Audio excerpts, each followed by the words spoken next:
Hello guys! Andito tayo ngayon sa bahay ni Cornelio Taruc. Ito po yung anak kong si Kate Sandra. I-interviewin po natin siya. Punta ka doon. Punta ka doon at i-interview. Ano ba yung ginagawa mo? Ha?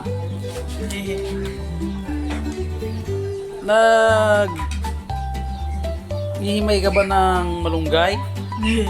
Ito po yung mama niya. Ang sexy. Uy! Yun po ang moves po ng mama niya. Sandra, ano bang masasabi mo sa moves ni mama mo? Sexy? Di ba hihimay ka ng malunggay? Himayin mo na para matapos na. Ito po si Kate Sandra, naghihimay siya at matyaga po siyang nanghihimay. Isa-isang down lang po yung kanya. Ganyan po katyaga yung bata na yan.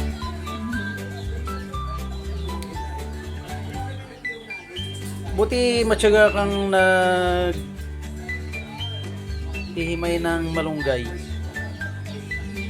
Ayan po, isa-isa po yung hinihimay-himay niya. Kasi po yung kamay niya na yan ay hindi mapakali pag walang ginagawa. Yung mga bagay-bagay na maayos sinisira niya. Tulad yan, yung malunggay po kailangan niyang himayin para yung kamay niya po ay masatisfied yung kamay niya at hindi siya gagalaw ng anumang bagay na kanyang sisirain. Ano pong masasabi mo dyan, Kate Sandra, naghihimay ka ng malunggay? Ano pong masasabi mo? Ayun na bang masasabi mo? Patawa-tawa lang? Ayun lang daw pong masasabi niya, yung hehehe. Gano'n lang po. Ayan po yung mama niya, tinikman niya yung niluluto niyang tinulang manok. Ano mong masasabi niya sa niluto niyong tinulang manok?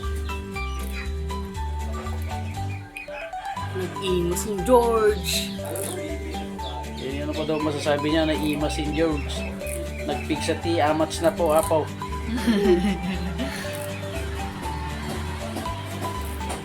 Imas si George.